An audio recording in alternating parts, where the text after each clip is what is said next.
This short film has been created for Aboriginal workers to promote the importance of looking after yourself, so that you may sustain and enjoy your job and support your community to the best of your ability. Give up what's inside you.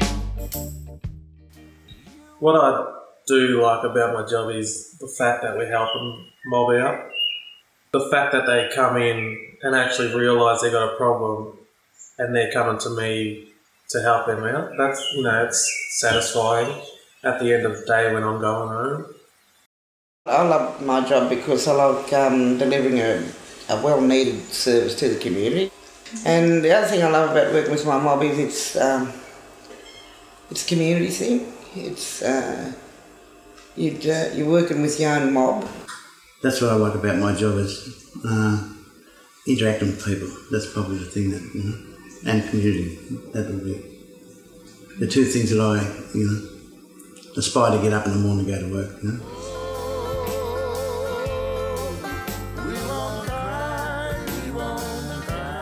When we're working so much with our mob who are going through their own healing process, that can trigger our own vulnerabilities, whether it be depression, anxiety, trauma, cultural identity issues. So it's a little bit of a, it's a real balancing act. You've got to help your mob heal, and you have to keep yourself healed, or continue your healing journey and keep yourself well.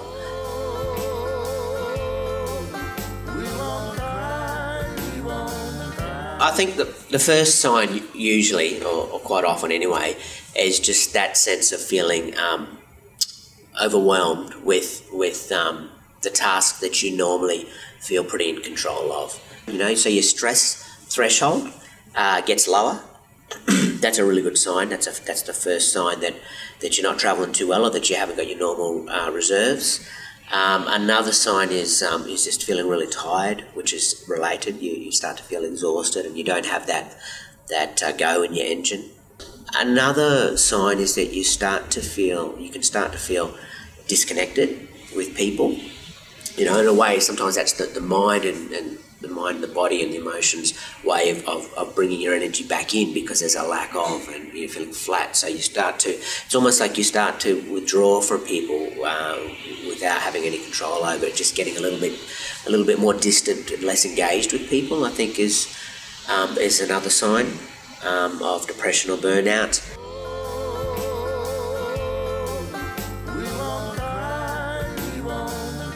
I try and maintain my calm. I guess that comes from years of experience, years and years of experience.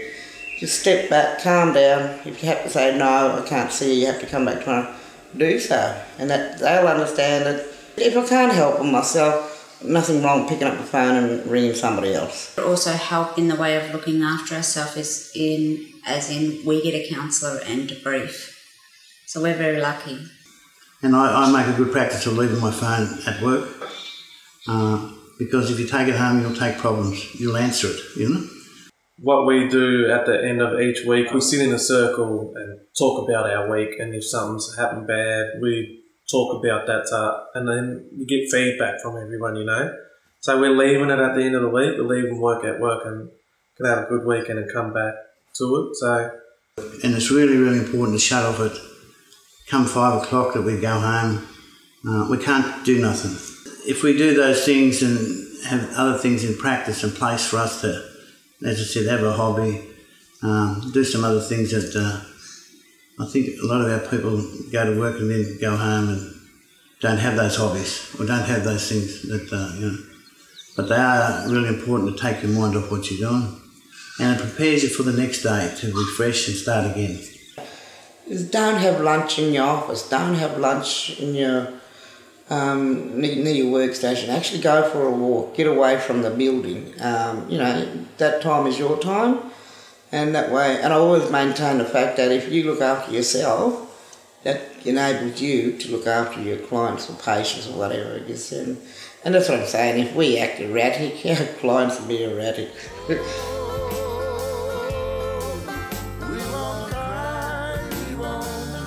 We have counsellors within our own organisation. We tend to not use them because we're workers, but then at the end of the day, we're there for everyone. And I think we've just got to step outside of our professionalism to be able to go in and say, I need help. For me, it's all about not getting caught in the trap of rescuing people all the time. That creates an enormous sense of responsibility, obligation and burden. Sometimes it's not yours, and I think people early on in the work, you go through a process where you realise that you can help people and really support them, but you can't take the responsibility for that change. And once you realise that, it actually frees you up and you actually work better and support people better. In my eyes, key is culture. Do what you need to do outside of work. Don't sit there and let it play on your mind. And if it is playing on your mind, see someone, talk to someone. Don't be ashamed, because if you're shaming our positions, you can't help anybody. You need to be able to talk and share your feelings with people, you know? You are not alone, and it's okay to ask for help. If watching this film has made you feel that you or a co-worker could benefit from some support, there are many options you can consider. First, maybe make an appointment to see a GP at your health service and ask for a referral to see a psychologist or a counsellor. Having a yarn with someone can really help, and together you can talk about things you could do to make you feel better. Another option is you can call Beyond Blue's support service 24 hours a day and speak confidentially to a trained counsellor.